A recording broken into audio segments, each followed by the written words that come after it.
नमस्कार साथियों, मैं मनीष मेवाल आप सभी का आपके अपने चैनल में तहे दिल से स्वागत और अभिनंदन करता हूं। मैं उम्मीद करता हूं कि आप सभी शानदार, जबरदस्त और जिंदाबाद होंगे और आप सभी की कक्षा 12 की जो तैयारियां हैं वो काफी बेहतरीन चल रही होंगी।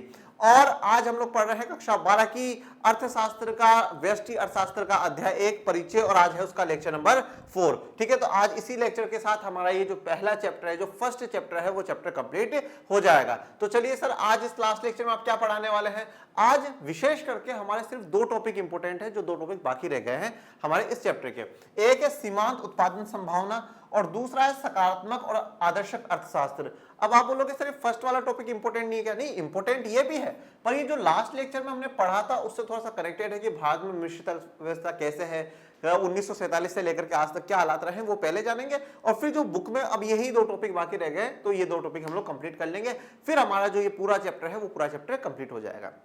चलिए, तो बिना देरी करे हम चैप्टर को शुरुआत कर आज के लेक्चर को शुरुआत कर देते हैं। भारत में मिश्रित अर्थव्यवस्था। देखिए, इससे पहले मैं एक बात कह देता हूं, कुछ बच्चे कमेंट बॉक्स में ये कहते हैं कि सर समष्टि अर्थशास्त्र करा दीजिए, समष्टि अर्थशास्त्र करा दीजिए। समष्टि अर्थशास्त्र का थोड़ा सा महत्व इसलिए हो जाता है क्योंकि जो सीबीएसई के बच्चे हैं उनके समष्टि अर्थशास्त्र चलती है, और जो भारतीय अर्थव्यवस्था वाली जो किताब है जो कि बाकी बोर्ड्स में कक्षा 11 में पढ़ा दी जाती है, वो सीबीएसई 12वीं में पढ़ाता है और व्यष्टि अर्थशास्त्र कक्षा 11 में पढ़ा देता है। तो जो भी बच्चे सीबीएसई वाले हैं वो चिंतित ना हो, आपके भी एग्जाम से पहले हम समष्टि भी पूरी कर देंगे, व्यष्टि भी पूरी कर देंगे, और आप ईश्वर से मनोकामना करो कि मनीष सर स्वस्थ रहे, मनीष सर बिंदास रहे, और आपको फिर मनीष सर स्वस्थ रहेंगे तो मॉडल पेपर भी कराएंगे, मनीष सर आपको इंपॉर्टेंट क्वेश्चंस भी कराएंगे, सब कुछ करा देंगे, आप चिंता ना करें। आप मेरे लिए दुआ करते रहे और खूब मेहनत करते रहे, आपके जो सारी मनोकामनाएं वो सारी मनोकामनाएं पूरी होंगी, इस बात की आप बिल्कुल फिक्र ना करें। तो हम समष्टि भी करेंगे, हो सकता है मैं इस चैप्टर के बाद एक समष्टि का चैप्टर ले लूं, ठीक है, या हो सकता है व्यष्टि को कंटिन्यू कर ले। आज आप लोग ये मुझे कमेंट बॉक्स में बताइएगा कि हमें व्यष्टि को कंटिन्यू करना चाहिए या समष्टि का एक चैप्टर कर लेना चाहिए। समष्टि का एक, व्यष्टि का एक, ऐसे करना चाहिए, पहले एक किताब हमें पूरी खत्म कर देनी चाहिए। जैसे अभी आपको उचित लगे वो आप मुझे कमेंट बॉक्स में बता दीजिएगा। चलिए, तो आज हमारा पहला जो टॉपिक है वो है भारत में मिश्रित अर्थव्यवस्था। लास्ट लेक्चर में हम लोगों ने बात जानी थी कि भाई 1947 के बाद भारत मिश्रित अर्थव्यवस्था का एक सबसे बेहतरीन उदाहरणों से एक है। अब हम उसी की बात कर लेते हैं। देखिए, मिश्रित अर्थव्यवस्था का अर्थ यह था कि भैया जहां पर निर्णय लेने का जो काम होगा, जो डिसीजन लेने का काम होगा वो सरकार करेगी, और जो जितनी आर्थिक क्रियाएं होंगी वो बाजार के आधार पर होंगी। तो इसमें जो सरकार निर्णय ले रही है वो समाजवाद का गुण है, और जो क्रियाएं बाजार कर रहा है ये पूंजीवाद का गुण है। इसलिए दोनों गुणों को जब हम मिला देते हैं तो हम क्या कहते हैं? मिश्रित कहते हैं। मतलब खिचड़ी बन गई। ठीक है, पर खिचड़ी नहीं है, मतलब बहुत अच्छा सिस्टम है मिश्रित अर्थव्यवस्था। और जैसे कि हम इसको समझेंगे, आज लगभग सभी जो देश है वो सभी मिश्रित अर्थव्यवस्था वाले देश हैं।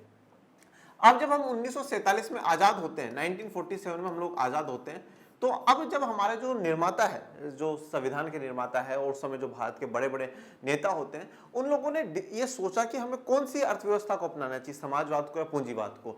तो अब जब सवाल आया कि पहले कहा गया कि हम पूंजीवाद को अपनाते हैं, तो पूंजीवाद को लेकर के सीधा सा जो एक कॉन्सेप्ट बनता है वो यही था कि पूंजीवाद जो विचारधारा है वो अमीरों की विचारधारा है, जहां पे जो अमीर है, जो सक्षम है, जो उच्च वर्ग के लोग हैं, उनका हमेशा ही सरकार पे, पूरे देश पे एक शासन सा बना रहेगा, एक पावर उनकी बनी रहेगी, गरीब वंचित हमेशा पिछड़े हुए ही रह जाएंगे। तो इस नजरिए से देखा गया कि अगर ऐसा होगा तो फिर जो देश में दलित है, आदिवासी हैं, पिछड़े हैं, गरीब हैं, महिला हैं, ग्रामीण क्षेत्र के लोग हैं, वो तो कभी आगे आ ही नहीं पाएंगे। शहरी क्षेत्र के अमीर पुरुष उच्च वर्ग के जो लोग हैं वही हमेशा क्या अपना दबदबा बना करके रखेंगे, इसलिए बोले पूंजीवाद को नहीं अपनाएंगे। तो बोले चलो फिर समाजवाद को अपना लेते हैं, मैं पूंजीवाद नहीं तो समाजवाद को अपना लिया जाए। पर जब समाजवाद अपनाने की बात आई तो कुछ जो बिजनेसमैन है वो सरकार के पास आकर के कहते हैं कि बोले नहीं सर, अगर आप समाजवाद अपना लोगे मतलब सारा का सारा जो कंट्रोल करोगे वो सरकार कंट्रोल करेगी। और आज मान लीजिए कि मुझ में टैलेंट है, मैं कुछ देश के लिए बिजनेस फील्ड में अच्छा कर सकता हूं, मैं उत्पादन बढ़ा सकता हूं, तो मैं तो अपनी मर्जी से कर ही नहीं सकता। सब कुछ आपके कंट्रोल में रहेगा, सब आप तय करोगे, आप फैक्ट्रियां खोलोगे। तो यहां तो अगर समाजवाद आ गया तो जो टैलेंट है वो टैलेंट मर जाएगा, टैलेंट दब जाएगा। सरकार ने बोला बात तो ये भी सही, बोला पूंजीवाद अगर लेकर के आ गए तो जो हमारा लक्ष्य है समाज का विकास, सामाजिक विकास, वो रुक जाएगा, और अगर हम समाजवाद लेकर के आ जाते हैं तो हमारा जो एक ये टैलेंट वाली बात है वो टैलेंट वाला मुद्दा दब जाएगा। तो भारत ने सोचा हम मिश्रित अर्थव्यवस्था को लेकर के चलते हैं। तो 1947 में भारत ने कौन सी अर्थव्यवस्था अपना ली? मिक्स्ड इकोनॉमी, या जिसे आप लोग मिश्रित अर्थव्यवस्था कहते हैं, वो वाली अर्थव्यवस्था अपना ली। ठीक है, तो अब आपको ये तो क्लियर हो गया कि भारत ने पूंजीवाद भी क्यों नहीं अपनाया और भारत ने समाजवाद भी क्यों नहीं अपनाया। इसका एक राजनीतिक कारण आपको और बताता हूं। 1945 से शीत युद्ध की शुरुआत हो चुकी थी। शीत युद्ध किस किस के बीच में हो रहा था? अमेरिका के बीच में, और आज का जो रूस है उससे पहले सोवियत संघ कहा जाता था, एक बड़ा ग्रुप था, बड़ा संगठन था सोवियत संघ, इन दोनों के बीच में हो रहा था। अमेरिका पूंजीवादी देश है और सोवियत संघ कट्टर समाजवादी देश है, पूर्ण रूप से कट्टर समाजवादी देश है। तो अगर हम लोग पूंजीवादी हो जाते तो मतलब हम अमेरिका की तरफ है, और अगर हम लोग समाजवादी हो जाते तो हम सोवियत संघ की तरफ है। तो और उस समय अगर किसी का पलड़ा ज्यादा भारी हो जाता तो भाई लड़ाई होने की भी आशंका, तीसरा विश्व युद्ध भी हो सकता था। ये सब कुछ क्लास 12 की जो पॉलिटी है, समकालीन विश्व राजनीति, उसके चैप्टर 1 शीत युद्ध में आप लोग पढ़ चुके होंगे अगर आपके पास पॉलिटी होगी। तो भारत ने राजनीतिक स्थितियों को देखते हुए भी सोचा कि साहब बीच की गली पकड़ लेते हैं, ना समाजवाद ना पूंजीवाद, हम मिश्रित हैं, हम हमारी नीति अपने हिसाब से चलाएंगे, हमें जहां जरूरत होगी सरकार का हस्तक्षेप होना चाहिए वहां सरकार का होगा, और जहां पर लगेगा कि नहीं भैया बाजार का क्रिया होनी चाहिए, हम बाजार को छोड़ देंगे, प्राइवेट के हाथ में छोड़ देंगे हम हमारे हिसाब से। तो आर्थिक रूप से भी देख लिया, सामाजिक रूप से, राजनीतिक रूप से, हर प्रकार से भारत ने सोचा मिश्रित अर्थव्यवस्था बेस्ड है, मिक्स्ड इकोनॉमी भारत सरकार की बेस्ड है। अब मिश्रित इकोनॉमी अपनाने के बावजूद या मिक्स्ड इकोनॉमी अपनाने के बावजूद भी 1947 से लेकर के 1991 तक भारत का जो झुकाव है मिश्रित होने के बावजूद भी, मिक्स्ड इकोनॉमी का होने के बावजूद भी, तो झुकाव किधर है? समाजवाद की तरफ है, समाजवाद की तरफ झुकाव है। किसकी तरफ झुकाव है? समाजवाद की तरफ झुकाव। ये इंपॉर्टेंट बात है, इन बातों को आप आसानी से आज ही समझ लीजिए जो आपको आगे तक काम आएंगे। मिश्रित होते हुए भी समाजवाद की तरफ झुकाव है, ये ऐसा क्यों कहा मैंने? क्योंकि कारण यह था कि अगर आप 47 से 91 तक की आप अर्थशास्त्र को भारत की उठा करके देखते हो तो भारत सरकार ज्यादा से ज्यादा कंट्रोल कर रही है। भारत सरकार प्राइवेट सेक्टर के हाथ में कोई भी बड़ा उद्योग नहीं देना चाहती। भारत सरकार की कोशिश है ज्यादा से ज्यादा उद्योग या ज्यादा से ज्यादा जो उत्पादन के संसाधन है वो किसके पास होने चाहिए? सरकार के पास होने चाहिए, सरकार कंट्रोल करनी चाहिए। अब मतलब हम कह सकते हैं कि 47 से 91 तक भारत एक समाजवादी देश था, इसमें कोई डाउट वाली बात नहीं।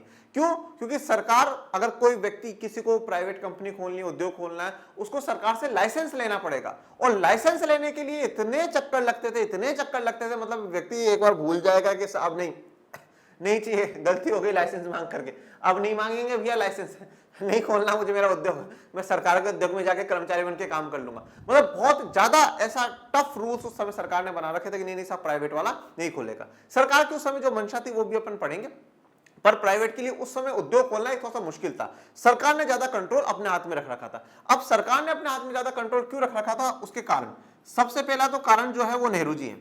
भाई उस समय मतलब नेहरू जी एक तरीके से सुपरमैन है भारत में, वो जो चाहे वो उस समय वो हो सकता है, ठीक है, क्योंकि प्रधानमंत्री थे, वित्त मंत्री भी, जो फॉरेन मिनिस्टर रहे, ठीक है, विदेशी मंत्री रहे वो रहे, फाइनेंस का भी काफी हद तक उन्होंने अपने पास में कंट्रोल संभाला। तो नेहरू जी मतलब एक तरीके से सुपरमैन की तरह है उस समय, वो जो चाहते हैं वैसा है। और नेहरू जी का थोड़ा सा झुकाव समाजवाद की तरफ ज्यादा था।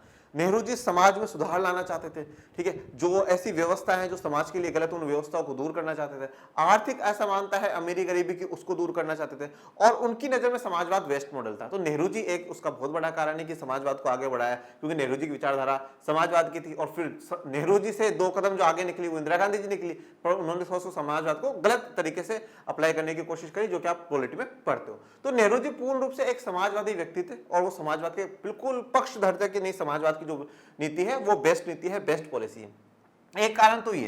दूसरा, आप सरकार के में या नेहरू जी के में मेन जो उद्देश्य थे वो क्या थे? सरकार ने सोचा कि अब भी हमारे पास क्या है, लघु उद्योग है। लघु उद्योगों का मतलब जो छोटे उद्योग होते हैं, ठीक है, जो ज्यादा उत्पादन नहीं करते, कम ही उत्पादन करते हैं। अब ये लघु उद्योग जो भारत में है, और अगर हम पूंजीवाद को अपना लेते हैं, पूंजीवाद में ये भी है कि भाई साहब बाहर से कंपनियां आएगी और हमारे देश में उत्पादन करेगी। जब अगर बाहर की कंपनियां इंडिया में आएगी तो वो अच्छी टेक्नोलॉजी लेकर के आएगी, उनके पास ज्यादा ज्ञान है, उनके पास ज्यादा धन है, उनके पास ज्यादा अच्छी प्रौद्योगिकी है। जब वो कंपनियां यहां पर आएंगी तो फिर क्या होगा? ये जो भारत के जो लघु उद्योग है या भारत के जो छोटे छोटे बिजनेसेस है वो तो बिल्कुल तबाह हो जाएंगे, वो तो बिल्कुल बर्बाद हो जाएंगे। 200 सालों में अंग्रेजों ने कर दिया, और हो सकता है कि ऐसी कंपनियां आए वो हमारे जितने भी लघु उद्योग है उनको खत्म कर दे। तो इन लघु उद्योगों को और भारत के जो उद्योग उस समय मौजूद है उनको संरक्षण देने के लिए, उनको बचाने के लिए सरकार ने समाजवाद की नीति को अपनाया। क्योंकि पूंजीवाद की नीति तो ये कहती है कि नहीं साहब प्राइवेट के हाथ में सौंप दो सब कुछ, और जो भी बाहर से कंपनियां है वो यहां पर उत्पादन करे, हम उस समय जीडीपी बढ़ा सकते हैं, नो डाउट। वो अच्छी बात है, परंतु इन लोगों को बचाना उस समय जरूरी था, लघु उद्योगों को बचाना जरूरी था। तो सरकार ने कहा नहीं साहब, हम समाजवाद की नीति को अपना करके इनको उठाने का काम करेंगे। सरकार इनको खूब ज्यादा सब्सिडियां दे रही थी, सरकार इनको सपोर्ट कर रही थी कि नहीं साहब आप लघु उद्योगों में पैसा लगाइए, हम आपको मदद करेंगे, आप उठिए आप उठिए। बाहर से कंपनियों को आने से रोका सरकार ने इन लघु उद्योगों को बचाने के लिए, लघु उद्योग और भारत के जो भी उद्योग है उनको बचाने के लिए। और एक बात ये भी हम कह ही सकते हैं, सामाजिक सुधार लाना तो सपना था नेहरू जी का।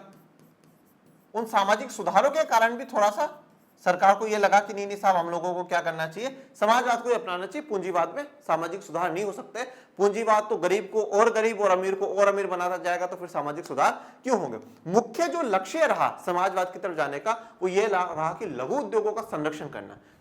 उस समय जो भारत में उद्योग है उन उद्योगों को बचाना। कल को ऐसा ना हो कोई ऐसी कंपनी आए जो ईस्ट इंडिया कंपनी की तरह हो, जो 200 सालों तक गुलामी करवा ली हम लोगों से, ऐसी कंपनी नहीं आनी चाहिए। हम किसी कंपनी को एंटर अब नहीं होने देंगे। तो भारत 1947 से 1991 तक बिल्कुल समाजवाद एक रहता है। और यहां पर भारत एक बंद अर्थव्यवस्था है बेटा। कैसी अर्थव्यवस्था है? बंद अर्थव्यवस्था है। बंद अर्थव्यवस्था का मतलब क्या होता है? क्लोज्ड इकोनॉमी है। क्लोज्ड इकोनॉमी या बंद अर्थव्यवस्था का मतलब यह है कि हमारे देश से कोई भी सामान ना हम बाहर भेजेंगे और ना हम खरीदेंगे। हम बहुत ही कम चीज आयात करेंगे, हम बहुत कम चीज ही मंगवाएंगे। इसके अलावा एक और पॉइंट है, ना तो हमारी कंपनियां बाहर दूसरे देशों में जाकर के निवेश करेगी, पैसा लगाएगी, फैक्ट्री खोलेगी, ना हम बाहर की कंपनियों को बुलाएंगे। तो मतलब बाहर की कंपनी हमारे यहां नहीं आ रही और हमारी कंपनी वहां नहीं जा रही, बिल्कुल बंद कर रखा है। तो भारत 1991 तक जो भारत की अर्थव्यवस्था है वो कैसी अर्थव्यवस्था है? बंद अर्थव्यवस्था भारत की है। समाजवाद की तरफ झुकाव रहता है मिश्रित। हम 47 से लेकर के आज जिस डेट पे हम खड़े हैं उस डेट तक आज भी हम मिश्रित ही है, परंतु भारत सरकार का, नेहरू जी का समाजवाद की तरफ झुकाव, समाजवाद की तरफ थोड़ा प्रेम ज्यादा था, तो इसलिए समाजवाद था। और 1991 तक बंद अर्थव्यवस्था थी। अब ऐसा 91 के बाद क्या हुआ कि हमने 91 को एक डेडलाइन माना कि साहब 91। अब 1991 के बाद की बात, 1991 के बाद, 1991 के बाद क्या हुआ? हम मिश्रित ही हैं, आज भी हम मिश्रित ही हैं, परंतु अब झुकाव सरकार का पूंजीवाद की तरफ आ गया। अब ये क्यों हुआ? उसके अलग अलग कारण है। पहला कारण तो मैं आपको ये बताऊं, आर्थिक कारणों में भारत के पास विदेशी जो कर्जा है उसको चुकाने के लिए बिल्कुल भी धन नहीं था। तो हम कहें धन का अभाव, भारत के पास अब धन का अभाव हो चुका था, धन की कमी हो चुकी थी। तो अब आप बोलोगे सर धन तो रिजर्व बैंक ऑफ इंडिया ही तो छापता है, छपवा लेते हैं, पर भैया उसमें पेमेंट नहीं होता, पेमेंट होता है डॉलर में। अब डॉलर आएगा कहां से? ना तो आपने बाहर की कंपनियों को बुलाया कि आओ हमारे यहाँ पे फैक्ट्री बनाओ, और वो फैक्ट्री बनाने के लिए क्या करते हैं? Dollar latte, dollar reserve bank of India में जमा कराते, फिर यहाँ तो हम गांधी जी देते ना भाई, यहाँ का मजदूर वहां डॉलर थोड़ी लेगा, यहाँ का मजदूर तो गांधी जी वाला नोट ही लेगा। तो ये क्या करते हैं, बाहर की कंपनी आती, डॉलर आरबीआई को जमा कराती और आरबीआई उनको बदले में हमारे जो करेंसी है वो करेंसी देता और फिर वो भारत में बांट दी जाती। तो डॉलर आया नहीं, हमने कुछ यहाँ पे इतना एक्स्ट्रा उत्पादन करा नहीं जिसको हम बेच करके डॉलर ले ले, मिला ही नहीं। हमने सिर्फ आयात ही आयात करा, निर्यात तो हमने कुछ करा ही नहीं, एक्सपोर्ट तो कुछ करा ही नहीं, तो कर्जा होता गया। अब कर्जा चुकाने के लिए वो करेंसी भी नहीं। भारत के पास उस समय से 15 दिनों का कर्जा शेष, 15 दिनों तक का ही था कि हम चला सकते हैं इकोनॉमी, नहीं तो इकोनॉमी बिल्कुल ठप हो सकती थी। तो पहली बात तो धन का अभाव हो चुका था, तो सरकार को लगा नहीं साहब अब ये जो नीति है, ये जो बंद अर्थव्यवस्था वाली है, इस अर्थव्यवस्था को हमें खोलना पड़ेगा। बड़ा डिसीजन उस समय लिया, और जो डिसीजन लेने वाले जो व्यक्ति थे वो थे डॉक्टर मनमोहन सिंह जी। डॉक्टर मनमोहन सिंह जी, देखो बच्चों मैं एक चीज कहता हूं कि राजनीति में पक्ष और विपक्ष की बुराइयां और तारीफें चलती रहती है, ठीक है। मनमोहन सिंह जी की कोई भी चाहे अच्छा ही बताए, कोई बुराई बताए, कुछ भी करे, परंतु इस व्यक्ति का भारत की अर्थव्यवस्था को ऊपर ले जाने में बहुत बड़ा योगदान है।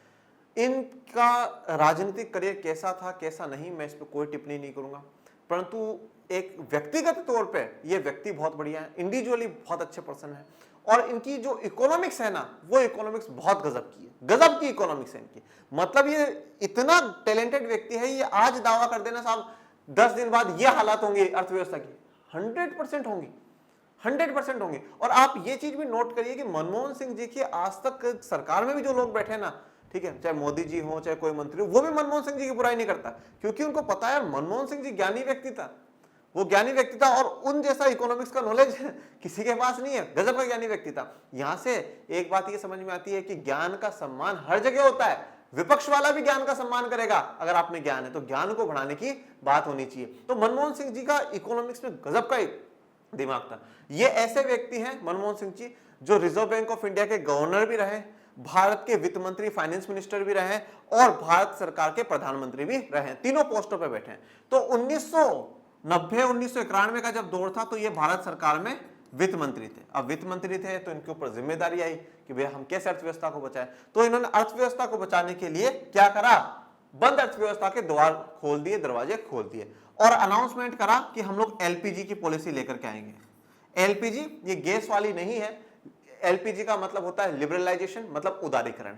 उदारीकरण का मतलब क्या है कि अभी तक जितने भी हमने प्रतिबंध लगा रखे हैं, जितने भी रोक टोक लगा रखी है कि बाहर की कंपनियां यहां नहीं आएंगी, वो उनका सामान नहीं खरीदेंगे, ऐसा वैसा, ये सारे प्रतिबंधों को हम आज से हटाते हैं।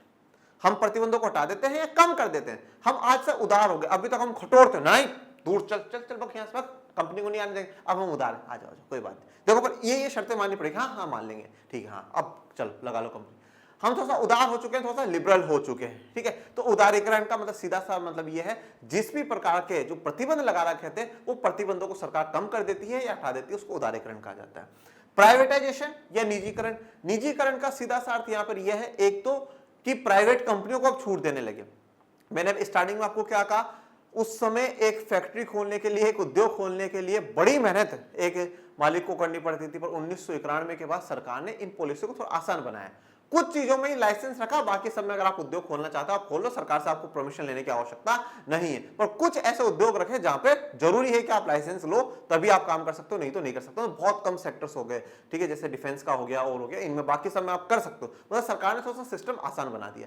इसके अलावा निजीकरण का एक अर्थ यह भी होता है बच्चों कि जो सरकार के जो संसाधन है या जिन पर सरकार का स्वामित्व था, उनके कुछ हद तक के जो संसाधन है, उनके कुछ हद तक का जो स्वामित्व है वो निजी सेक्टर के पास चला जाता है, प्राइवेट सेक्टर के पास चला जाता है। प्राइवेट वाला उसको ले लेता है। मतलब ये उद्योग सरकार का था, इसको किसने ले लिया, प्राइवेट वाले ने ले लिया कि साहब अब मैं चलाऊंगा, तो वो भी निजीकरण कहलाता है। उसके बाद आता है वैश्वीकरण या ग्लोबलाइजेशन। अब क्या हुआ कि हमारा चीन का सामान भारत में आ रहा है, भारत का सामान चाइना में जा रहा है, हमारा सामान अमेरिका में जा रहा है, अमेरिका का ऑस्ट्रेलिया में, ऑस्ट्रेलिया का इंडिया का श्रीलंका में। अब क्या हो रहा है, इस व्यापार के कारण हम पूरी दुनिया के साथ क्या है, जुड़ पा रहे हैं। वैश्वीकरण का मतलब है विश्व का एकीकरण, विश्व पूरा एक हो रहा है। एक कैसे हो रहा है, मैं आज अमेरिका का सामान इंडिया में बैठे बैठे इस्तेमाल कर रहा हूं, ये जिनसे कहां की देन है, अमेरिका की देन है। हमारा इंडिया के कल्चर में जींस कब थी, कभी भी नहीं थी, तो ये कहां की देन है, अमेरिका की देन है। हम लोग उसको यूज कर रहे हैं। मतलब जो सामान अमेरिका का है वो मैं कहां, इंडिया में बैठ करके यूज कर रहा हूं। ये क्या है, पूरा विश्व का एक हुआ तभी तो हो पाया, नहीं तो कैसे हो पाता। ऑस्ट्रेलिया में जो सामान लोग यूज करते हैं, आज फास्ट फूड कहां पर चलता था हमारे भारत में, फास्ट फूड कहां की देन है, विदेशों की देन है, पर हम यहां पर आज खा रहे हैं, हम लोग इसको यूज कर रहे हैं। ये पूरे विश्व के एकीकरण होने के कारण, विश्व के साथ व्यापार होने के कारण ही क्या हुआ है, ये वैश्वीकरण हो पाया। और ये वैश्वीकरण क्यों हुआ, क्योंकि हमने बाहर की कंपनियों को बुलाया, वो कंपनियां आई, वो अपनी टेक्नोलॉजी लेकर के आई, वो अपना पैसा लेकर के आई, और वो जब वो ला रहे हैं, वो सामान बना रहे हैं, तो वो सामान इंडिया में भी बेच रहे हैं, हम उन सामानों को इस्तेमाल कर पा रहे हैं। हमारे इंडिया के जो लोग हैं, इंडिया की जो कंपनियां हैं, वो बाहर जा रही हैं, वहां काम कर रही हैं, वहां सामान बना रही हैं। तो ये क्या हो गया, पूरा विश्व का एकीकरण हो गया। वैश्वीकरण एक बहुत बड़ा टॉपिक है, बहुत बड़ा डिस्कशन होता है इस पर, 1.5 2 घंटे तक क्लासेस चली जाती है, ज्यादा हम लोग इस पर भी डिस्कस नहीं करेंगे। अब पहली बात ये आ गई। अब दूसरा आपके दिमाग में सवाल ये आएगा, सर अब क्या हुआ, 1991 तक क्या लघु उद्योग इतने सक्षम हो चुके थे कि वो किसी से मुकाबला कर लेंगे। हाँ, तो अब सरकार लघु उद्योगों की नहीं सोच रही। सरकार ने उस समय ये जवाब दिया कि भैया देखो, लघु उद्योगों को, इनको संरक्षण सरकार का आज भी रहेगा, सरकार उनको मदद करने की पूरी पूरी कोशिश करेगी। परंतु क्या होगा, जब बाहर से कंपनियां आएंगी तो उससे क्या है, मार्केट में कंपटीशन बढ़ेगा। मार्केट में क्या होगा, कंपटीशन बढ़ेगा, और जब कंपटीशन बढ़ेगा ना, तो इंडिया के चाहे लघु उद्योग हो या इंडिया की कोई बड़ी सी कंपनी हो, वो अपने आप को, उस कंपनी को देख करके खुद को बेहतर बनाने की कोशिश करेगी। नहीं साहब, वो कंपनी आई है, मैं अपने आप को बेहतर बनाता हूं, वो इसी प्रकार का मोबाइल बना रही, मैं क्यों नहीं बना सकता, अच्छा बनाएंगे, हम अच्छा बनाएंगे। इससे क्या होगा, अगर हम इस प्रकार की नीति को अपनाते हैं, इससे क्या होगा, जो भारत की कंपनियां हैं वो क्या हो जाएंगी, बड़े स्तर पे पहुंचेंगी, वो अपने स्टैंडर्ड को, अपने स्तर को सुधारेगी, और वो खुद एक दिन दुनिया के अलग अलग देशों में बैठ करके प्रोडक्शन कर रही होगी और उत्पादन कर रही होगी। तो इससे क्या होगा, भारत की कंपनियों का स्तर सुधरेगा। दूसरा, बाहर से जब कोई कंपनी आएगी तो पूंजी लेकर के आएगी, प्रौद्योगिकी, नई टेक्नोलॉजी लेकर के आएगी, और वो नई टेक्नोलॉजी भारत की जो कंपनियां हैं उनको भी मिलेगी। तो इससे क्या होगा, कंपटीशन होने के कारण भारत की कंपनियां भी बड़े स्तर पे पहुंचेगी। जैसे सीधा सा मैं आपको एक उदाहरण दूं, आज आप बच्चे हो, आप एक ही अकेला बच्चा हो मेरी क्लास में, आज आपके 20 में से 1 नंबर आए तो टॉपर कौन, आप ही हो। 20 में से 19 आए तो भी टॉपर कौन है, आप ही हो भैया। आपको ये नहीं पता मेरे सही है, अच्छे हैं, बुरे, पर बस टॉपर आप हो क्योंकि आप अकेले हो। और जब पता चला यार 5-7 बच्चे बैठे, अरे नहीं यार इस बार उसके तो ना 20 में से 19 आए, मेरे 15 ही आए, कैसे, मुझे और मेहनत करनी पड़ेगी। तो कंपटीशन के कारण क्या हुआ, आप अपने आप की और मेहनत बढ़ाओगे और सुधार करोगे और फिर आप टॉपर बनने की कोशिश करोगे। वही बात यहां पर भी लागू होती है। भारत की कंपनियां, जब बाहर से कंपनी आएगी तो उनको देख देख करके अपने आप को बेहतर बनाने की कोशिश करेगी, ये भारत सरकार कहती है। तो धन का अभाव हम एक मान सकते हैं, जिसके कारण भारत सरकार एलपीजी की पॉलिसी लेकर करके आती है। दूसरी बात, अगर राजनीतिक तौर पर भी अगर हम लोग देखें, जो दुनिया में उस समय हरकतें चल रही थी, उन हरकतों को भी अगर देखें, जैसे मैंने अभी स्टार्टिंग में कहा, हमने मिश्रित की तरफ जाना, एक ये भी था कि पूंजीवाद और समाजवाद के बीच में लड़ाई थी, यूएसए और यूएसएसआर, अमेरिका और सोवियत संघ के बीच में तगड़ा युद्ध चल रहा था। अब 91 का वो दौर जब सोवियत संघ का विघटन हो गया, और सोवियत संघ जो है वो समाजवाद का प्रतीक था। सोवियत संघ का विघटन, सोवियत संघ का विघटन, सोवियत संघ टूट गया, अलग अलग देश बन गए, रूस बन गया, यूक्रेन बन गया, या बहुत से देश बन गए, 15 राष्ट्र बन गए। सोवियत संघ टूट गया, मतलब अमेरिका की जो विचारधारा है, पूंजीवाद की जो विचारधारा है, वो सर्वश्रेष्ठ है।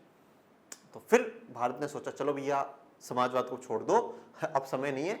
जो समाजवाद के जो मालिक बनकर के बैठे हैं रूस वाले, सोवियत संघ वाले, वो खुद तो टूट गए, तो हमें क्या बचाएंगे, इसलिए अभी निकल लो, पूंजीवाद को अपना लो। तो एक ये थोड़ा सा राजनीतिक कारण मैं अपने पॉइंट ऑफ व्यू में मानता हूं। तो धन की कमी होना, सोवियत संघ का विघटन होना, इन कारणों के बाद हम लोग थोड़ा सा पूंजीवाद की तरफ आ गए हैं। और अगर आज की बात करूं, आज भारत सरकार का बहुत ज्यादा जो फोकस है वो पूंजीवाद पर है, ठीक है। परंतु इस चीज को आप मानिएगा, चाहे भारत हो चाहे विश्व का कोई सा भी देश हो, आज सभी देश मिश्रित अर्थव्यवस्था है, मिक्स्ड इकोनॉमी है बेटा। क्यों? क्योंकि हर देश में क्या हो रहा है, सरकार गरीबों के, वंचितों के लिए काम कर रही है, सरकार उनके उत्थान के लिए काम कर रही है। आज भारत सरकार जो भी गरीब वर्ग का बच्चा है उसको स्कॉलरशिप या छात्रवृत्ति देने का काम कर रही है, वो प्राइवेट वालों के हाथ में नहीं छोड़ा है। जो संसाधन गरीबों के लिए आवश्यक है उनका उत्पादन सरकार करवा रही है। आज काफी राज्यों में मेडिकलों पर जो हॉस्पिटल्स में दवाइयां मुफ्त कर दी, जांच फ्री कर दी, सरकार को लगा नहीं साहब गरीबों के लिए जरूरी, प्राइवेट वाले नहीं कर सके तो हम लोग क्या करें, हम लोग चालू कर देते हैं, हम पेमेंट करेंगे। प्राइवेट हॉस्पिटल में कर दिया, आप किसी प्राइवेट हॉस्पिटल में जाके दिखाओ, पेमेंट सरकार करेगी। तो सरकार हस्तक्षेप तो कर रही है, ठीक है, पर थोड़ा सा कम कर करके, इतना नहीं जो कि 91 तक हमें देखने को मिलता था। हाँ, आज भी हम मिश्रित हैं, पर थोड़ा सा पूंजीवाद से हमारा प्रेम जो है, हमारा जो लगाव है वो बढ़ गया है। परंतु इसका अर्थ ये नहीं है कि हम समाजवाद की विचारधारा को नहीं अपना रहे। हम समाजवादी भी हैं, हम पूंजीवादी भी हैं, और हम पूंजी इस प्रकार से लगाते हैं कि हम समाज का विकास कर सके। अगर मैं अपने भाषा में, अपने शब्दों में अगर मिश्रित अर्थव्यवस्था को, भारत सरकार की जो अर्थव्यवस्था की प्लानिंग है उसको समझाऊं, तो इस प्रकार से समझा सकते हैं कि हम पूंजी, हम पैसा भी इस प्रकार से लगवाते हैं कि देश में समाज का हर वर्ग का विकास हो सके।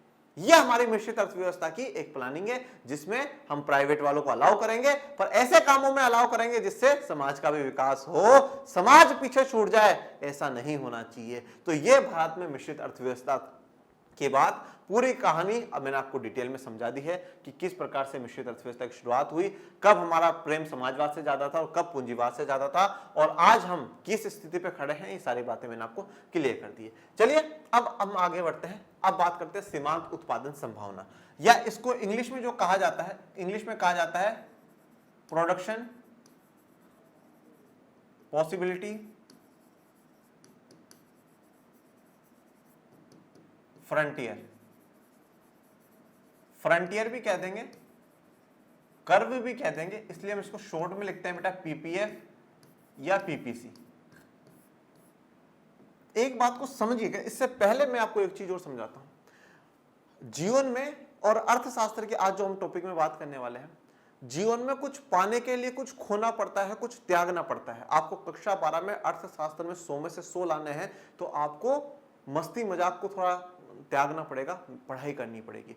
शादी ब्याह में घूमने फिरने के एंजॉयमेंट को थोड़ा सा त्यागना पड़ेगा, आपको पढ़ाई करनी पड़ेगी, मेहनत करनी पड़ेगी।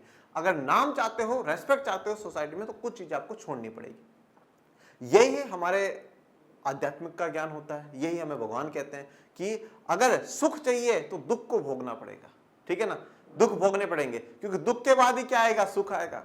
और दिन देखना है, सूर्य का उजाला देखना है, तो बेटा चंद्रमा तो देखना पड़ेगा, मतलब रात तो झेलनी पड़ेगी।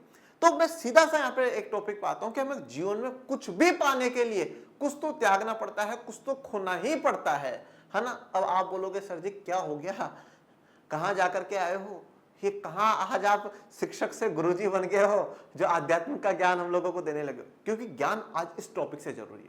आज हमारा टॉपिक भी बस यही है कि हमें कुछ चीजों का उत्पादन करने के लिए कुछ चीजों को छोड़ना पड़ेगा, कुछ चीजों को त्यागना पड़ेगा।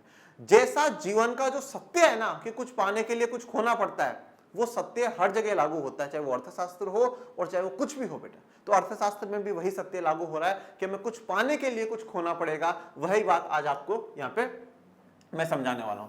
अभी जो सीमांत उत्पादन संभावना या प्रोडक्शन पॉसिबिलिटी फ्रंटियर या प्रोडक्शन पॉसिबिलिटी कर्व, कर्व का मतलब क्या होता है, वक्र होता है बेटा, वक्र होता है। ये वक्र क्या है, जैसे आपने कक्षा 10 में मैप ग्राफ बनाया ना, सॉरी मैप नहीं, ग्राफ जो बनाया है वैसे है, पर यहाँ पे आपको ग्राफ नहीं मिलेंगे, डायरेक्ट कॉपी में बनाना होगा, उनको हम वक्र यहाँ पे इकोनॉमिक्स में कहते हैं। अब हम अभी चर्चा करेंगे इस प्रोडक्शन पॉसिबिलिटी फ्रंटियर कर्व से। समझ इनसे पहले आपको एक टॉपिक समझना है, और वो टॉपिक क्या है बेटा, उस टॉपिक का नाम है अवसर लागत। क्या टॉपिक है, अवसर लागत। इंग्लिश में क्या कहेंगे, इंग्लिश में हम इसको कहेंगे अपॉर्चुनिटी कॉस्ट। क्या कहेंगे, अपॉर्चुनिटी कॉस्ट। अवसर का मतलब तो आप सभी समझते हो, ठीक है, कि मुझे किसी चीज की अपॉर्चुनिटी मिले, मुझे किसी चीज के लिए मौका मिले, मुझे कुछ अवसर मिले। परंतु हमेशा एक बात ध्यान रखिएगा, लागत का मतलब क्या है, कुछ खर्चा, कुछ देना पड़ेगा भैया, कुछ देना पड़ेगा भाई। आज अगर आपके पास साइंस मैथ है, अगर आप बायो है और इको आप ऑप्शनल में पढ़ रहे हो, तो अगर आपने या 10th में लर्निंग शेयर से पढ़ा होगा, 11th 12th के साइंस के बच्चे जो लर्निंग शेयर से पढ़ रहे हैं, वो टीम के पास कॉल करते हैं और कहते हैं कि सर मैम हमें कोर्स लेना है।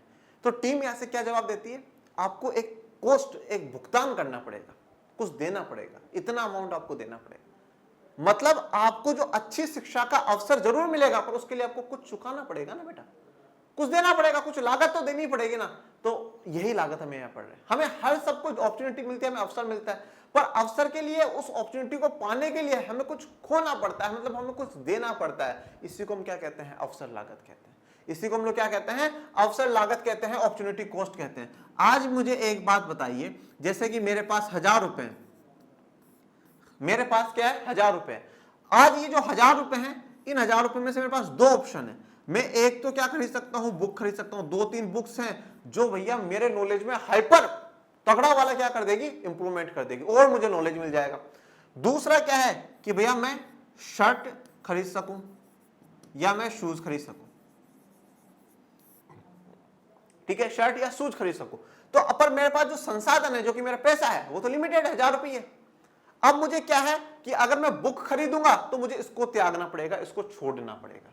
और अगर मैं शर्ट और शूज खरीदता हूं तो मुझको बुक को त्यागना पड़ेगा। मेरे पास अवसर है, मैं बुक भी खरीद सकता हूं और मैं शर्ट या शूज भी खरीद सकता हूं, जूते भी खरीद सकता हूं। अवसर मतलब मौका है मेरे पास दोनों चीजें खरीदने का भैया, दोनों चीजें खरीदने का मौका है, परंतु एक को पाने के लिए दूसरा त्यागना पड़ेगा। अगर मुझे शादी में अटेंड करनी है तो मुझे ये लेना होगा, फिर किताबें छोड़नी होगी। और मैं सोचता हूं शादी ब्याह तो होते रहेंगे शादी ब्याह, तो किताबें लेते हैं, ज्ञान लेते हैं, तो मैं किताबों की तरफ जाऊंगा, ये छोड़ना पड़ेगा। अवसर था ना, मेरे पास दोनों चीजें खरीदने का मौका है, दोनों चीजों का अवसर, पर एक को पाने के लिए दूसरा खोना पड़ा। क्यों खोना पड़ा, क्योंकि संसाधन, रिसोर्सेज हमारे पास क्या है, सीमित है, रिसोर्सेज हमारे पास लिमिटेड है बेटा।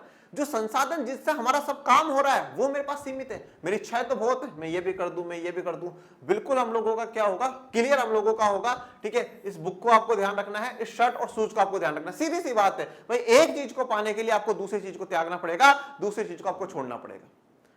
कॉन्सेप्ट क्लियर होना चाहिए। अगर आईएएस बनना है तो बाकी चीजें त्यागनी पड़ेगी। साहब मैं इसकी भी तैयारी कर लूं, मैं उसकी भी तैयारी कर लूं, नहीं। अगर आईएएस बनना है तो आर्ट्स लेनी है और आर्ट्स लेकर करके है हमें आईएएस बनना है। फिर बाकी सब कुछ छोड़ देना, बाकी सब कुछ त्याग देना, सब छोड़ो।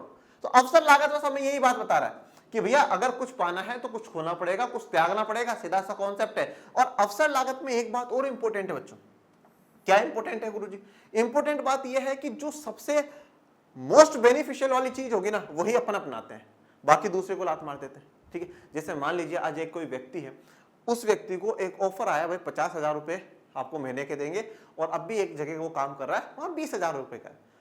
अब उसके पास मौका है, भाई चूज कर लेता हूं, तो वो 50,000 वाले की तरफ 50,000 को पाने के लिए उसको 20,000 छोड़ने पड़े। तो अवसर लागत मतलब मौका मिल रहा है तो उस मौके में आपको एक को चुनना पड़ेगा बेटा। आप दो जगह उपस्थित नहीं हो सकते, दो जगह आप नहीं हो सकते। तो जो बच्चे ये कहते हैं कि सर हम साइंस लेकर करके आईएएस बन जाए, बन सकते हो बेटा। इस जग में इम्पॉसिबल कुछ भी नहीं है, परंतु दो नावों में पैर ही क्यों रखना। जिस गांव जाना ही ना हो, अगर साइंस मैथ लिया, जेई ना दिया हो, बायो लिया और नीट ना दिया हो, और कॉमर्स लेकर के सीए सीएस ना दिया हो, जाना आईएएस की तरफ है, तो उस गांव का रास्ता ही क्यों पूछ रहे हो, उस गांव की तरफ कदम ही क्यों बढ़ा रहे हो जहां जाना नहीं। फिर बैठो ना आईएएस वाली नाव में, आओ आर्ट्स के साथ, जीरो से पढ़िए। तो ये चीजें जो है ना, ये कॉन्सेप्ट आपके कॉलेज में काम आएंगे जब आप कॉलेज में पढ़ोगे। ये अवसर लागत क्या है? ये अवसर लागत हमें इकोनॉमिक्स भी समझा रहा है और हमें जीवन का मूल मंत्र भी समझा रहा है कि कुछ पाने के लिए कुछ खोना पड़ेगा, कुछ तो त्यागना ही पड़ेगा, हमें सब कुछ नहीं मिलता। और इसी अवसर लागत के सिद्धांत के ऊपर ये वाला सिद्धांत बना हुआ है, सीमांत उत्पादन संभावना। अब एक बार हम लोग इस पहले टॉपिक का नाम जो है उसको समझ लेते हैं। सब कुछ भूल जाओ क्या है क्या नहीं, पहले टॉपिक के नाम पे फोकस करो। टॉपिक का नाम क्या है? सीमांत उत्पादन संभावना। संभावना, ठीक है बच्चों। अब सबसे पहले तो मैं बात करूं संभावना का अर्थ क्या होता है। पॉसिबिलिटी, पॉसिबिलिटी है कि हर चीज की कुछ ना कुछ संभावना हो सकती है। ये भी हो सकता है और ये भी हो सकता है। आज मैं बाहर गया, मैंने बाहर देखा बारिश हो सकती है, संभावना है, गारंटी नहीं लेना भैया कि हो जाएगी। कल को तुम मुझे आकर के बोलो मनीष सर बारिश नहीं, बोला हो सकती है, संभावना है। जीवन में पॉसिबिलिटीज कहां नहीं है, हर जगह पॉसिबिलिटीज है, संभावना है। ये भी हो सकता है, ये भी हो सकता है, ऐसा भी हो सकता है, ऐसा भी हो सकता है। जैसे कि फॉर एग्जांपल इको में मेरे 100 में से 100 आ भी सकते हैं, आ सकते हैं, बिल्कुल आ सकते हैं। अब जैसे मान लीजिए संभावना है, पॉसिबिलिटी, मैं कल यहां से वहां जा सकता हूं और मैं यहां से वहां भी जा सकता हूं। जा मैं दोनों जगह सकता हूं, पर मुझे एक जगह ही तो चुनना पड़ेगा। मैं यहां भी चला जाऊं, वहां भी चला जाऊं, नॉट पॉसिबल। जैसे जब शादियों का सीजन आता है, यार कार्ड आज तो 4 जगहों का कार्ड है, कौन सी जगह जाऊं? इस वाले में जाऊं, इस वाले गार्डन में जाऊं, उस वाले में जाऊं, उस वाले, कौन से वाले में जाऊं? इस वाले में चले जाता। संभावना आपके पास चारों में जाने की है, क्योंकि चारों में कार्ड आया है, चारों का कार्ड आया, आप जा सकते हो चारों, पर आपको एक को चुनना पड़ेगा और एक को चुनने के लिए आपको 3 को त्यागना पड़ेगा, ठीक है। तो संभावना, पॉसिबिलिटी क्या है कि हाँ ये हो सकता है, ऐसा हो सकता है। उत्पादन का मतलब क्या? आप किसी भी चीज का उत्पादन करो, तो उत्पादन के लिए संभावना है, इस चीज का भी उत्पादन कर लो और इस चीज का भी उत्पादन कर लो। सीमांत का मतलब क्या होता है? अभी जो फ्रंटियर पढ़ा आप लोगों ने, ठीक है, फ्रंटियर या सीमांत का क्या है? एक सीमांत का जनरली जो मतलब होता है वो होता है बेटा मार्जिनल, जो एक एंडिंग लाइन है, जो एक बॉर्डर लाइन है, ठीक है, बस वहां से बॉर्डर फिर खत्म। तो सीमांत मतलब सीमा का अंत हो जाएगा, जो एरिया है उसका अंत हो जाएगा, मतलब जो उत्पादन की जो संभावना है उसका अंत हो जाएगा। भैया शादी के 4 कार्ड थे, चारों कार्डों में आपको इनविटेशन था, पर आज की तारीख में था, आज की तारीख में था। ऐसा थोड़ी है एक आज जाए तो एक कल जाऊंगी, 2 दिन बाद वहां जाऊंगी। एक ही दिन है, एक ही टाइम पर है, पहुंचना एक जगह। तो सीमा का अंत हो गया, जो वैल्यू है, जो टाइम है, उसका अंत हो गया। तो यहां जो उत्पादन की जो संभावना है उसका कुछ सीमा अंत है, उसकी कुछ एंडिंग है कि भाई यहां जाकर के एंड है, बस इसके बाद आपके पास पॉसिबिलिटी नहीं रहेगी, इसके बाद आपके पास संभावना नहीं रहेगी। आप आज 40 साल, 45 साल, 50 साल के होकर के बोलो सर अब मैं 12th की इकोनॉमिक्स में 100 में से 100 लाऊंगा, भाई अब क्या मतलब है? फालतू बात, बेकार बात है। अब भी पढ़ना, अब भी पढ़ लो, बात की बात बेकार है। तो सीमांत उत्पादन संभावना हमारी क्या है? हमारे उत्पादन की संभावनाओं को बताती है कि हम ये भी उत्पादन कर सकते हैं और ये भी कर सकते हैं, परंतु एक सीमा तक, एक लिमिट तक हम लोग कर सकते हैं। अब इसको हम एक एग्जाम्पल के साथ समझते हैं, फिर इसके बाद हम इसका क्या बनाएंगे? वक्र बनाएंगे। अगर आपने अर्थशास्त्र लिया और अर्थशास्त्र में व्यष्टि अर्थशास्त्र पढ़ रहे हो और उसमें वक्र नहीं बनाया ना, तो आपकी जिंदगी बर्बाद है बेटा।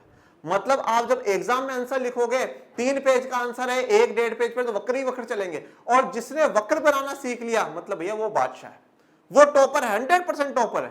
तो वक्रों की शुरुआत हो चुकी है। आप सीमांत उत्पादन संभावना का एक उदाहरण लेते हैं, एक उदाहरण, ठीक है। उदाहरण के लिए हम ये मानते हैं संभावना, संभावना ABCD, हम 2 चीजों का उत्पादन कर रहे हैं, मतलब पूरे देश में, पूरी अर्थव्यवस्था में 2 चीजों का उत्पादन हो रहा है। एक हो रहा है बेटा अनाज का और एक हो रहा है कपास का। कपास जानते हो ना, रुई जिसको कहा जाता है। 0, 1, 2, 3, ओके, ये एक और पॉइंट ले लेते हैं, E4, ये 0 है, ये 10 है, ये 9 है, ये 7 है, ये 4 है और ये 0 मान लीजिए। चलिए ठीक है, ये है हमारा। अब पूरे देश में अनाज का उत्पादन हो रहा है और कपास का उत्पादन हो रहा है। अब हम इससे क्या है, वक्र बनाएंगे। पर वक्र से पहले आप एक चीज को समझिए, जब आप अनाज 0 उगा रहे हो, अब चाहे आप इसको किलो में ले लो, कैसे भी ले लो, आपकी मर्जी हो वैसे लेना बेटा, ठीक है, यूनिटों पे मत जाओ। जब आप अनाज 0 उगा रहे हो, ठीक है, तो आप कपास 10 यूनिट उगा सकते हो, 10 किलो आप कपास उगा सकते हो। ऐसा आप उदाहरण लीजिए। जब आपने अनाज की 1 यूनिट बढ़ाई, आपको क्या करना पड़ा, कपास को त्यागना पड़ा भैया। जैसे अनाज बढ़ाया तो कपास त्यागना पड़ा, मतलब अनाज को पाने के लिए कपास छोड़ना पड़ेगा, अवसर लागत कहती है। फिर जब अनाज थोड़ा सा और बढ़ा, कपास और घटाया, और जब थोड़ा सा और अनाज बढ़ा तो कपास और घटाया, और थोड़ा सा अनाज बढ़ा तो और कपास थोड़ा सा और घटाया, ठीक है ना। उदाहरण वापस आ जाओ फिर आप वाला, समय 24 घंटे ही है, आधी घंटा इंस्टाग्राम देखा, सोशल मीडिया देखी तो आधी घंटा पढ़ाई का टाइम कम हुआ, 1 घंटा इंस्टाग्राम चलाया तो 1 घंटा पढ़ाई का टाइम कम हुआ। मतलब कुछ पाने के लिए कुछ खोना ही पड़ेगा। मैं यहाँ पे सिर्फ इतना सा बता रहा हूं कि अगर आप एक चीज का उत्पादन कर रहे हो तो दूसरे का आपको कम करना ही करना पड़ेगा, ठीक है। अब आप बोलोगे सर जी ऐसा क्यों, क्योंकि हमारे पास संसाधन सीमित है, जमीन सीमित है ना। तो अब आप बोलो जमीन बढ़ा, जमीन कैसे बढ़ा लो यार, अरब सागर में जाकर कैसे थोड़ा जमीन का टुकड़ा ले जाकर रख दूंगा वहां पर, नहीं रख सकते ना। जमीन तो जितनी उतनी है भाई देश के पास और पूरी दुनिया के पास, उससे ज्यादा हो नहीं सकती। तो हमारे पास संसाधन सीमित है। अब इसका अपन ले लेते हैं, एक बना लेते हैं वक्र। क्या कहते हैं इसको, वक्र। वक्र, अब देखिए वक्र में अपन पॉइंट लेंगे। ये है हमारा कपास वाला एरिया, आप सबको पता होगा, नहीं पता तो कोई दिक्कत वाली बात नहीं बेटा। यहाँ पे 2 अक्ष होंगे या एक्सिस होंगे। एक्सिस समझते हो ना, जैसे पृथ्वी का एक अक्ष होता है, एक पॉइंट होता है, जिस पॉइंट पर वो घूमती है, तो इसके भी 2 अक्ष हैं बेटा, 2 एक्सिस होते हैं। इसको हम लोग बोलते हैं इंग्लिश में वाई एक्सिस या वाई अक्ष। ओके, ये हमारा 0 का पॉइंट है, ओ या 0 व्हाटएवर, ठीक है। और ये बच्चों हमारा क्या है, एक्स एक्सिस है, ये एक्स अक्ष है बेटा, ठीक है ना। चलिए अब अपन गिनती तो आती होगी, आती है ना। तो भैया 0 के बाद 1, 0 के बाद 2, फिर 3, 4, 5, 6, 7, 8, 9 और ये थोड़ा सा ऊपर तक जाना पड़ेगा 10, ये ऊपर तक बढ़ा लीजिएगा बेटा, ठीक है ना। और फिर इधर आ जाइए 1, 2, 3, 4, 5, ठीक है। ये वाला जो एरिया है ये कपास का है और ये अनाज को दर्शा रहा है, ठीक है। तो चलो अब आप पॉइंट आउट करना शुरू करो। पहले एक्स का पॉइंट लेते हैं, तो एक्स ये है अनाज है और वाई कपास है। ओके चलो अब कलर चेंज कर लेते हैं। एक्स हमारा 0 है, ये रहा 0 भैया, ठीक है, और ये 10 है, तो 10 है तो भैया आ जाओ इस वाले पॉइंट पे मैं मार्क कर देता हूं, इस वाले पॉइंट पे मैं मार्क कर देता हूं। ओके आगे और चीज आपको सिखाऊंगा। फिर ये बी एक्स जो है 1 है, ये रहा 1, ये रहा भैया 9, तो आ जाओ 9 9 9, कहाँ है 9, ये रहा 1 के साथ, चलो भैया 9 9। अरे भैया तू मत हट यार, तू कहाँ जा रहा है, नाराज हो गया, नाराज मत हो यार, अभी तो शुरुआत हुई है क्लास की।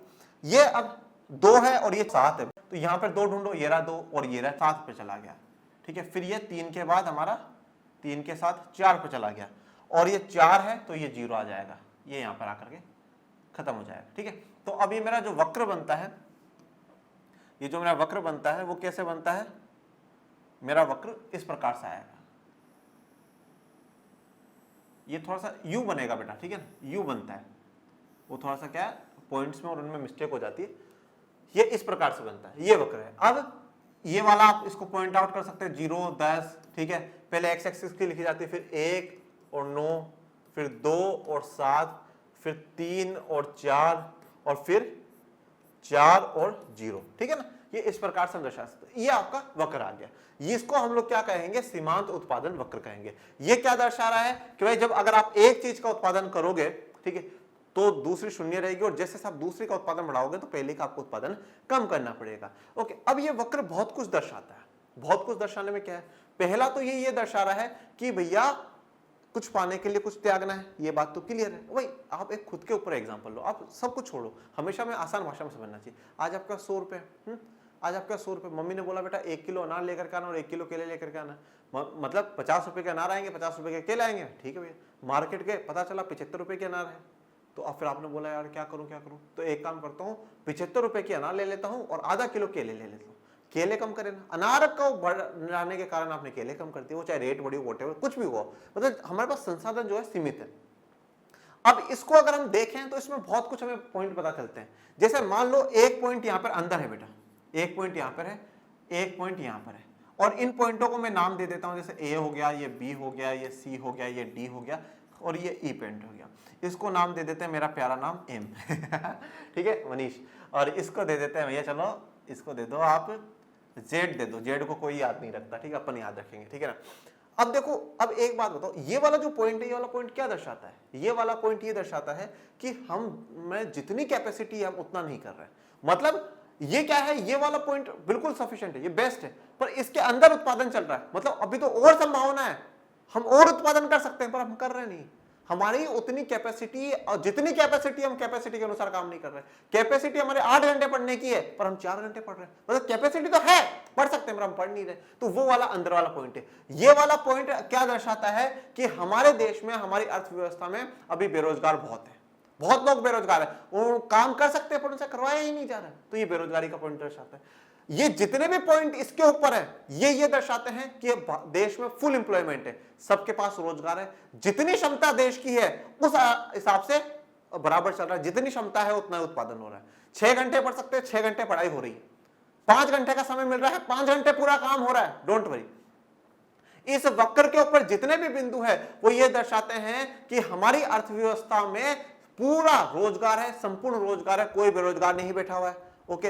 और हम जितना उत्पादन कर सकते हैं उतना उत्पादन कर रहे हैं। मतलब ये पॉइंट्स क्या दर्शाएंगे बच्चों? ये पॉइंट्स हमारे दर्शाते हैं क्षमता बराबर उत्पादन। जितनी हमारी क्षमता है, जितनी हमारी कैपेसिटी है, उतना हम उत्पादन कर रहे हैं, हम उतना प्रोडक्शन कर रहे हैं।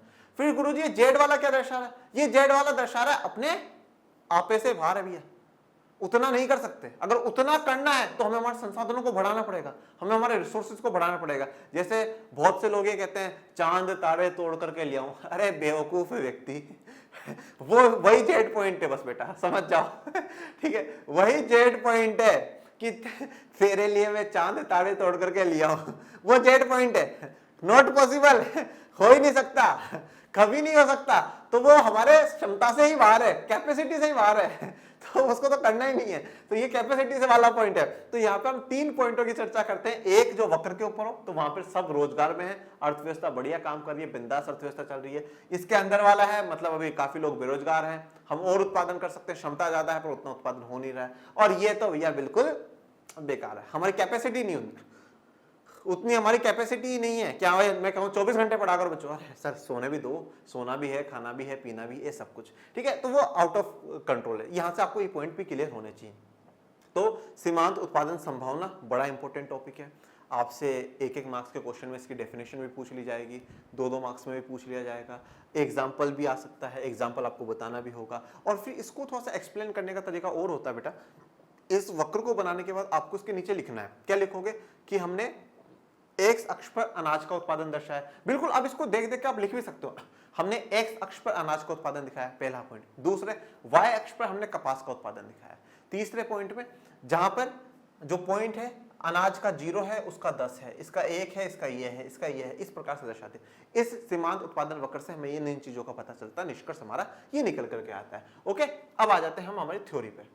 ये एक वक्र है जो उत्पादन के दिए गए संसाधनों और तकनीक के साथ 2 वस्तुओं की विभिन्न उत्पादन संभावनाओं को दर्शाता है। विभिन्न जो उत्पादन संभावना है उनको दर्शा रहा है, पॉसिबिलिटीज को दर्शा रहा है। भाई पहली पॉसिबिलिटी तो क्या है कि भाई आप अनाज बिल्कुल ही मत उगाओ, ठीक है। ये संभावना क्या दर्शाई है कि भाई आपके पास या तो अनाज बिल्कुल ही मत उगाओ और कपास, पूरा का पूरा कपास, जितनी भी जमीन है उस पर सारा का सारा कपास ही उगा लो, ठीक है। जैसे मान लो आप दिन में 4 घंटे पढ़ाई करते हो, 4 घंटे इको पढ़ लो, बाकी कुछ ही मत पढ़ो, ठीक है। पर लगा नहीं साहब हिस्ट्री पढ़नी है, तो आपने क्या करा, 1 घंटा हिस्ट्री को दिया तो इको का कम हुआ, 3 घंटे पढ़ लो। तो ये बोला अनाज जब 0 है तो कपास 10 है, पूरा का पूरा कपास उगा लो।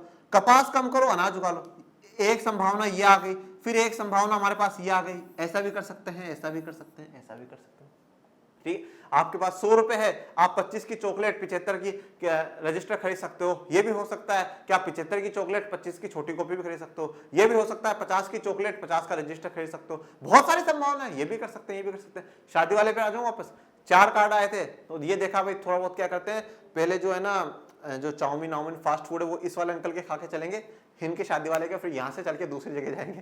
ठीक है, तो कुछ भी पॉसिबिलिटी से संभावना हम कुछ भी बना सकते हैं। तो यही बात बताई गई है कि विभिन्न उत्पादन संभावनाओं को दर्शाता है। तो जब भी आपसे पूछ लिया जाए सीमांत उत्पादन वक्र क्या होता है या सीमांत उत्पादन संभावना क्या होती है, तो ये वाली आप डेफिनेशन लिख दीजिएगा एग्जाम में बिंदास होकर करके। चलिए अब आगे आ जाइए। जिस प्रकार व्यक्तियों के पास संसाधनों का अभाव होता है, उसी तरह कुल मिलाकर किसी अर्थव्यवस्था के संसाधन में भी उस अर्थव्यवस्था में रहने वाले व्यक्तियों की सम्मिलित आवश्यकताओं की तुलना में सर्वदा सीमित होते हैं। तो देखो भाई, जैसे व्यक्तियों के पास संसाधन का अभाव होता है, जैसे एक पर्टिकुलर मेरे पास संसाधनों का अभाव, मेरी जितनी इच्छा है उतने मेरे पास रिसोर्सेज नहीं, उतने मेरे पास संसाधन नहीं है। आपके पास जितनी इच्छा है उतने आपके पास रिसोर्सेज नहीं है। तो अब आपसे और मुझसे मिलकर के ही तो पूरी अर्थव्यवस्था बन रही है भैया।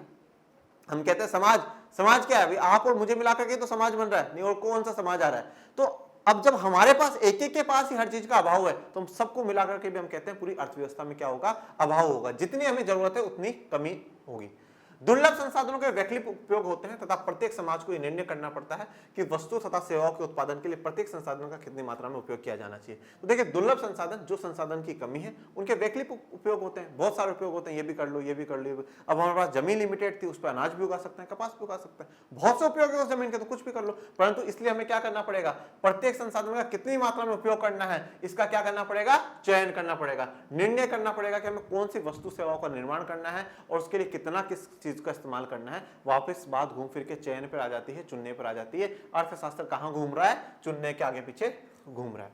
दूसरे शब्दों में, प्रत्येक समाज को यह निर्णय लेना होता है कि विभिन्न वस्तु तथा सेवाओं के उत्पादन के लिए वह अपने दुर्लभ संसाधनों का विनिधान किस प्रकार करे। तो ये बिल्कुल आसान भाषा में इन्होंने बता दिया कि हम हमारी जो वस्तु और सेवाओं के उत्पादन के लिए जिन संसाधनों की हमारे पास कमी है, उनका विनिधान कैसे करें, मतलब उनका एलोकेशन कैसे करें, उन संसाधनों को कैसे बांटें। भाई जैसा मैंने बोला, जमीन है, इस जमीन में इतने में अनाज उगा लो, इतने में कपास उगा लो, या पूरे में कपास उगा लो, या आधे में अनाज आधे में कपास उगा लो। तो मैंने मेरी जमीन का बंटवारा कर लिया इस प्रकार से। अर्थव्यवस्था के दुर्लभ संसाधनों के विनिधान से विभिन्न वस्तु तथा सेवाओं के विशिष्ट संयोग उत्पन्न होते हैं। अब जब हम अर्थव्यवस्था के जो अलग अलग संसाधन है, कमी है जिन संसाधनों की, उनका बंटवारा करते हैं, तो हमारे पास कुछ संयोग उत्पन्न होते हैं। संयोग का मतलब क्या है? कोइंसिडेंस वाली सी बात है। ये भी हो सकता है, ये भी हो सकता है, संयोग उत्पन्न होता है। जैसे मैंने क्या कहा कि जब अनाज 0 है तो वो 10 हो रहा है, फुल हम उसी को कर रहे हैं। जब अनाज की 1 यूनिट बढ़ाई तो 1 यूनिट इसकी घटानी पड़ी, इसको एक और बढ़ाया तो इसको और कम करना पड़ा। ये सारे क्या है? संयोग है। ये सारी की सारी संभावना है कि ये हो सकता है।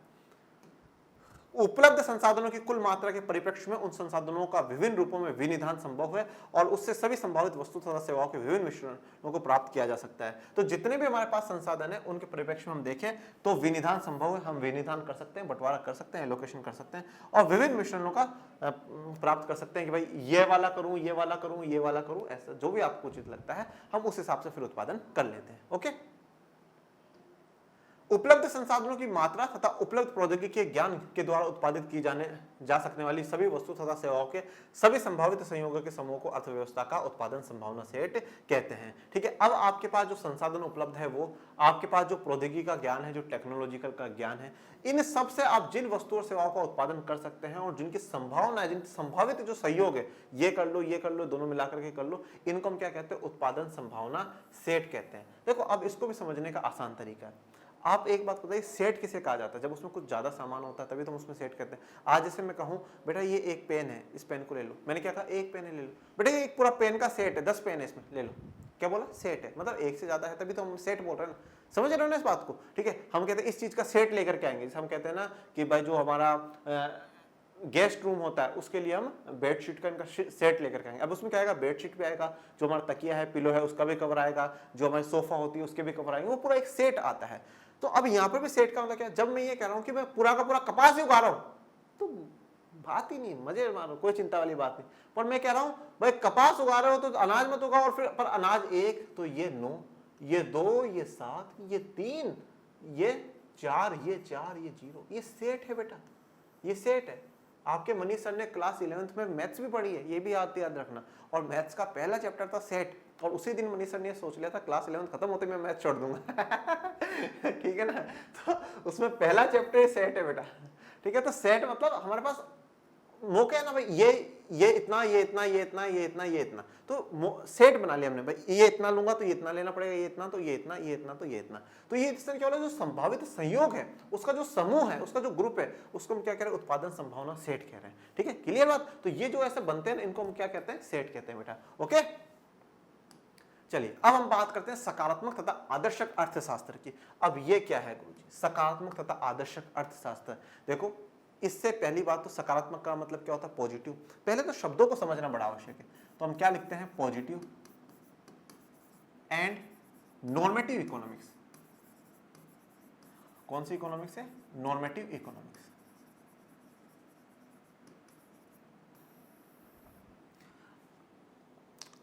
यहां से एक जो हमें आम जिंदगी में अर्थ निकालना चाहिए वो तो ये है कि हम हमेशा पॉजिटिव रहे और पॉजिटिव रहकर के जीवन में इतने अच्छे काम करें कि कोई लोग हमें आदर्श माने। ठीक है, हमें अपना आइडल माने, इन्हीं सब काम करना तो उस व्यक्ति जैसा करो।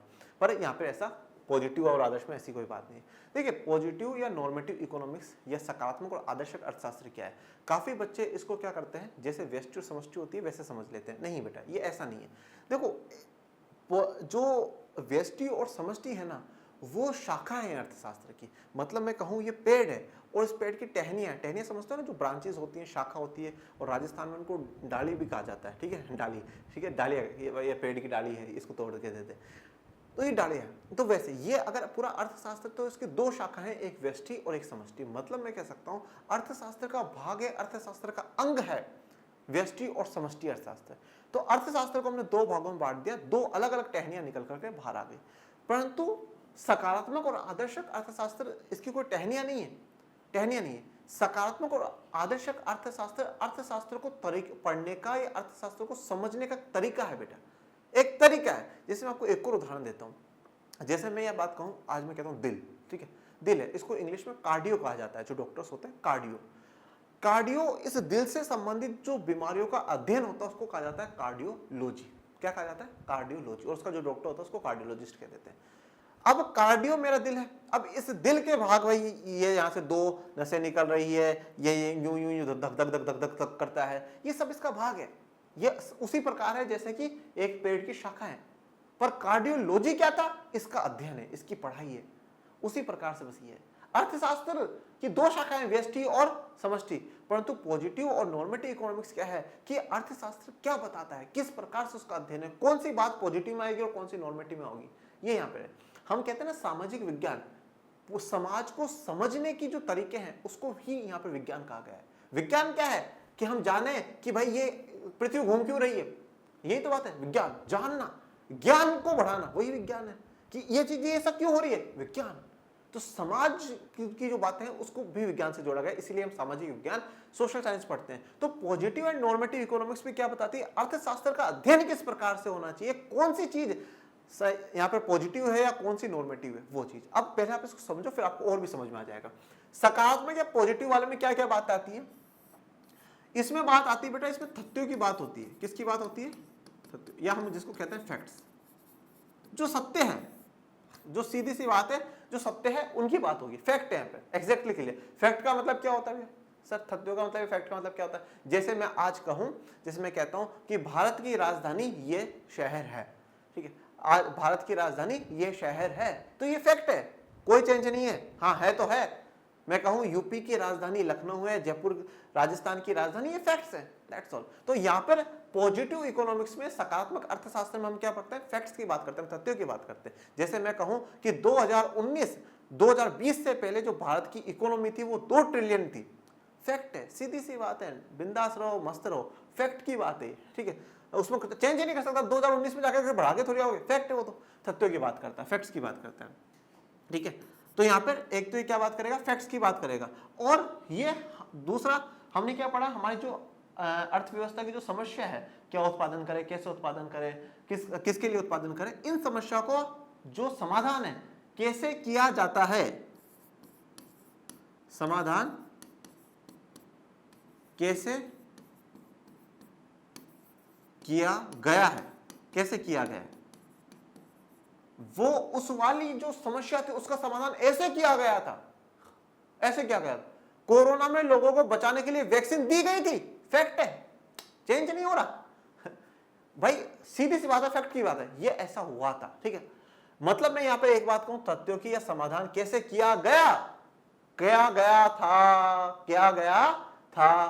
तो अगर मैं बात करूं पॉजिटिव इकोनॉमिक्स है, ये पी से पॉजिटिव है, मैं मतलब ये बात कर लूं, ये पूरी की पूरी बात कर रहा है पास्ट की बेटा, ये भूतकाल की बात करता है, जो काल बीत चुका है उस काल की बात करता है। और भाई फैक्ट्स आते कहां से, फैक्ट्स पहले हुए तभी तो भाई आज हम कहते हैं महात्मा गांधी जी का जन्म 2 अक्टूबर को आता है, हा? तो उस दिन हुए थे तभी तो 2 अक्टूबर बोल रहे हैं, 2 अक्टूबर तभी तो बोल रहे हैं, उस दिन जन्म हुआ तभी बोल रहे हैं, मतलब ये भूतकाल की बात करता है। पॉजिटिव इकोनॉमिक्स भूतकाल, कहीं पर भी आपको डेटा मिले भारत में इस बार अनाज का इतना उत्पादन हुआ था, किसमें है, पॉजिटिव इकोनॉमिक्स में। भारत सरकार ने इस समस्या का समाधान ऐसे किया था, पॉजिटिव इकोनॉमिक्स, सकारात्मक। समझ जाना है, जहां वो भूतकाल की बात करें बच्चों, क्या है वो, पॉजिटिव इकोनॉमिक्स है। मतलब P फॉर पॉजिटिव और P फॉर पास्ट, ये अपना आसान सा तरीका। अब नॉर्मेटिव इकोनॉमिक्स क्या कहते हैं, ये कहते हैं भाई तथ्यों की बात करता है, ठीक है, फैक्ट्स की बात करता है, ये कैसे करना चाहिए, ठीक, कैसे करना चाहिए, ठीक है, भविष्य की बात कर रहा है। समस्या का समाधान ये होगा, ये होना चाहिए, ये होना चाहिए। मतलब ये क्या कर रहा है, ये ओपिनियन दे रहा है, ऐसा होना चाहिए, ऐसा करना चाहिए।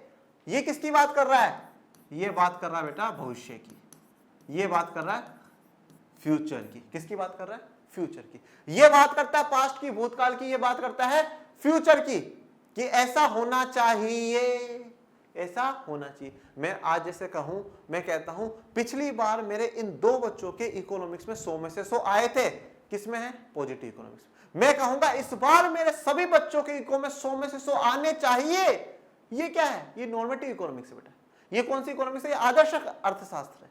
तो जब हम भूतकाल की बातें को पढ़ते हैं, जब हम डायरेक्ट फैक्ट्स को पढ़ रहे हैं, ये ऐसा था तो था, ये किसका भाग है, ये सकारात्मक का भाग है, ये पॉजिटिव इकोनॉमिक्स का भाग है। और जब ऐसा होना चाहिए, इस समस्या का ये समाधान होना चाहिए, मिला नहीं है, होना चाहिए, तो वो किसमें है, आदर्शक में। तो जब भी आपको कभी ऐसा लगे कि कहीं पर ओपिनियन दिया जा रहा है, ऐसा होना चाहिए, ये होना चाहिए, भारत सरकार को अर्थव्यवस्था को मजबूत बनाने के लिए करना चाहिए, किसमें है, नॉर्मेटिव में। भारत, अब मैंने अभी आपको क्या पढ़ाया, 1991 में मनमोहन सिंह जी ने एलपीजी की पॉलिसी को लागू किया था, किसमें है, पॉजिटिव इकोनॉमिक्स, पॉजिटिव इकोनॉमिक्स।